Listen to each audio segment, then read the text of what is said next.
Good evening. My name is Alex Dressler, and I am Russia. In 1769 in India, a great famine took over 10 million people's lives. This was nearly one-third of the population of India at the time. It was caused by a shortfall in crops followed by a severe drought. As populations were devastated by the deaths and many areas returned to jungle, further decreasing food supplies, the famine lasted until 1773.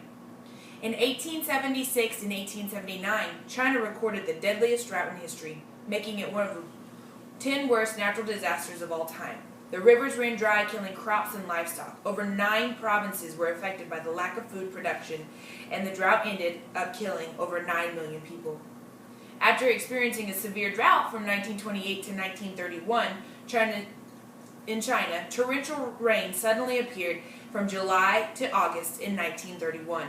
Because of this, the Yangtze, the Yellow, and the Hui rivers flooded, killing nearly 4 million people and affecting 51 million people by destroying the rice crops and creating famine and disease, which ultimately killed even larger numbers of the population. In 1981 and 1984, Africa suffered from severe drought in 20 nations. As rivers and lakes dried up, crops and livestock died, resulting in up to 20,000 people starving to death each month. Other nations saw the need to come to Africa's aid. However, at the end of the crisis, over 9 million had succumbed to the death. All of these natural and devastating disasters that I just read off all happened before huge amounts of CO2 were put into the air. My cat, ladies and gentlemen.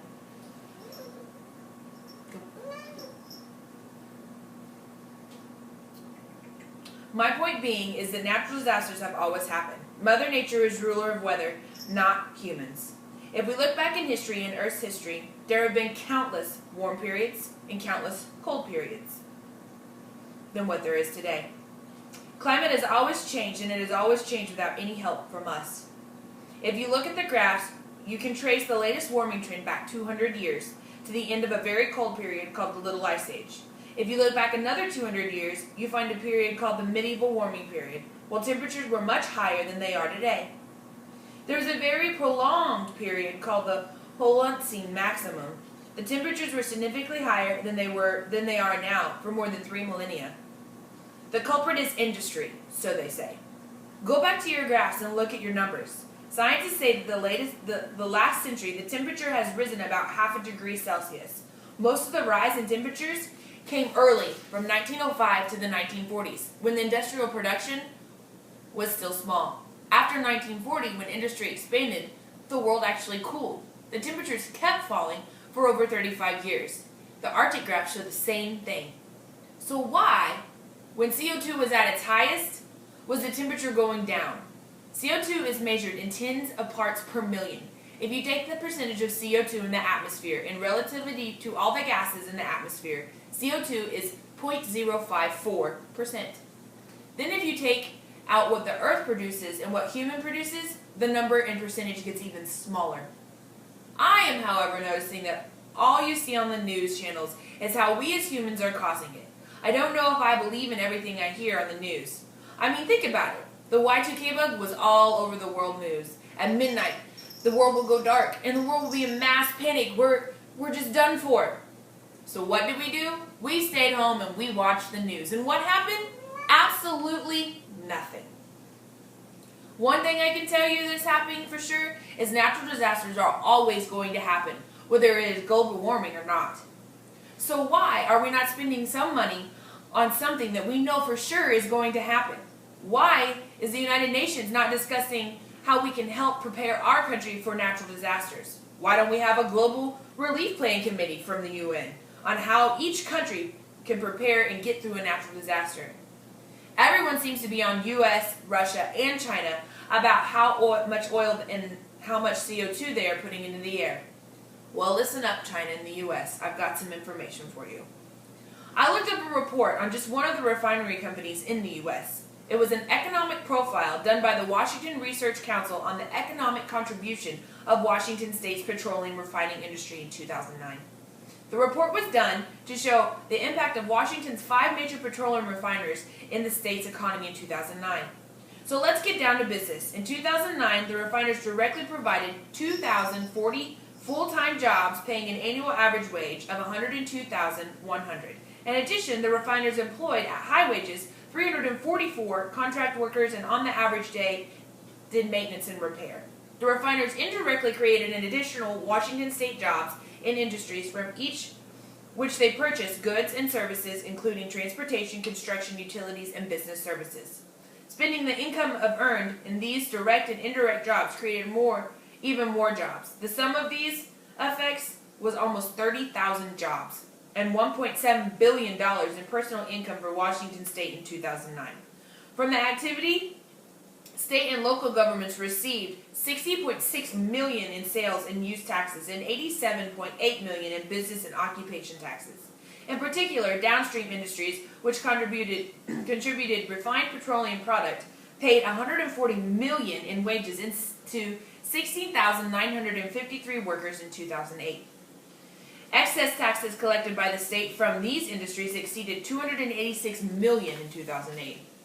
To sum it up, Washington's 5 refineries provided 3.6% of the United States refining capacity. Only 3.6%, and look at all the income taxes, jobs that it provided for your economy. Not only did these jobs have a total employment multiplier of 14.67, meaning that each direct refinery job generates an additional 13.67 jobs in the state for a total employment effect of 29,925 jobs resulting from the 5 refineries. The petroleum refining, extraordinary high capacity and high wage and extensive use of highly paid contract labor are the major reasons for its high job multiplier. The WRC REMI model is used to determine the economic impact of the industry. It calculates that each petroleum job adds $831,420 of state personal income and a total income contribution of nearly $1.7 billion, I said billion, to the state's economy. The industry is highly taxed and regulated, producing a bounty of fees and revenues to the state and local government. The 5 refineries paid out $206.1 million in state and local taxes in 2009. In addition, the refiners also paid out $80.4 million in hazardous substance tax, $22.3 million in property tax, and $4.9 million in regulatory fees in 2009. Finally, refiners contributed generously to the communities in which they are located. The 5 refiners and their employees contributed $1,944,000 to various community causes in 2009. The firm themselves contributed about 86% of this, with the balance provided by firm-sponsored employee giving. Now, if you notice, no, I didn't say anything about how much CO2 Washington refiners put into the air. Why, you may ask? The answer is simple. I shouldn't have to, because although it might be good to go green, they have not yet come up with anything to replace these jobs and income. Think about it. That was just one refiner in the United States. We are supposedly spending billions of dollars on green research. Our governments are paying for this research. Well, guess what, people? Guess whose taxes are probably paying for the research on going green? Any guesses? I'll tell you. It's the refineries. Well, when you do that, you cut millions of jobs. Oh, wait. Any answers? So you're telling me you want us to cut refineries. Well, when you do that, you cut millions of jobs, income, taxes, unemployment will go up, poverty will go up, because there is nothing to replace these jobs. All these countries are asking Russia, U.S., and China to help them because they're hurting their rainforest. Or if we keep producing CO2, their cities and their countries will go underneath the water. Who's going to help us when our economy collapses and people are starving in the streets, riots are going on because there are no jobs? Our government is suffering because there's not enough tax money coming in because guess what, people? We lost those jobs, that income, those taxes, because we signed a treaty to reduce the amount of CO2 we put out. I don't see anyone coming to our aid. The countries that are going to suffer the most from the treaty are Russia, China, and the U.S. Why? Because we do produce the most CO2. But there's more to running a country than keeping it afloat than CO2 levels. You may be thinking to yourself right now, why is Russia talking about the U.S. and not their own country? Well, the answer is this. I could talk about my country all day, but it wouldn't. I could talk about my country all day, but the truth is, it wouldn't make as big of impact if I to the U.S. or China or any other country because I'm not them. I put it into your perspective instead of mine. It makes a bigger impact. I know where Russia stands on this. I'm not against going green, but it seems to be all about the money, it feels like. How much money are we going to spend to get results? Why can't we invent technology that will help us? Filters that catch CO2. We have them, but they're not good enough.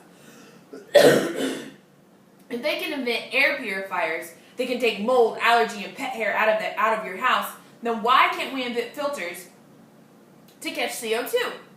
We spent billions of dollars on technology to invent the solar panel, which was a huge breakthrough, but only to find out that China was working on the same thing and actually found a way to manufacture it cheaper?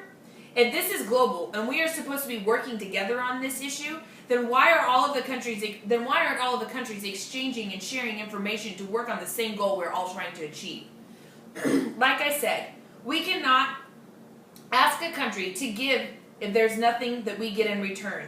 I know that sounds selfish, but think about it, leaders of the United Nations and the citizens of every country. Is it too much to say that I want the best for my country? I don't want poverty and hunger and a bad economy just because I signed a treaty to stop global warming when they have not yet produced anything to help us give back to our economy. We have to have something to give back to our citizens to replace the economic hardship that they will endure if we sign this treaty. If the economy goes down and each country, there goes a lot of your funding for the research on going green. I believe that climate change is all political. When people say I believe in global warming, Dr. Tim Ball, former professor of climatology, University of Winnipeg, says, I believe in global warming, but I don't believe that human CO2 is causing that warming. If we look at climate through the geological time frame from the last century, we would never suspect CO2 to be a big climate driver. We can't say CO2 will drive the climate when it certainly never has before.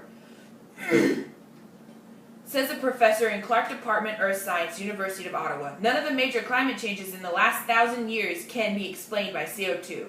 This is an exact quote from Piers Corbin and climate forecaster from Weather Action, Professor John Christie, leader author of the IPCC, stated, I've often heard it said that there is a large consensus of thousands of scientists on the global warming issue that humans are causing the catastrophic change in the climate system.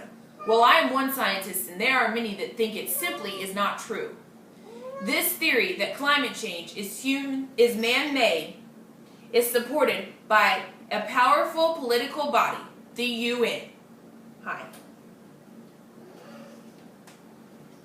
International Government Panel on Climate Control, or known as the IPCC. The IPCC, like any UN body, is political. Professor Philip Stotts, an emeritus professor from biogeography at the University of London. He also states the final conclusions are politically driven. Professor Paul Retier, IPCC and Pasteur Institute, Paris, states, this claim that the IPCC is the world's top 1,500 or 2,500 of the world's top scientists, look at the bibliographies and you will find that it's simply not true. There are quite a number of them that are not scientists. Patrick Moore, co-founder Greenpeace, said he doesn't even like to call it the environmental movement anymore. It's more like he calls it a political activist movement, and they have become hugely influential at a global level. Dr. Roy Spencer, principal research scientist, University of Alabama in Huntsville. Scientists need there to be a problem in order to get funding, is what he says. I don't think we should even be talking of a treaty. There are too many unanswered questions at stake. People's lives, my people's lives, and homes are at stake, and I simply will not hurt my country and my economy on a whim, or just to please someone else. Oil companies, start standing up. You make enough money, start hiring your own scientists to find the truth. We need no treaty. We need the truth. In my mind, the global warming crusade should not be ran from a government. It is too political. We need to focus on the science and scientists' point of view. And by science and scientists, I mean all of them.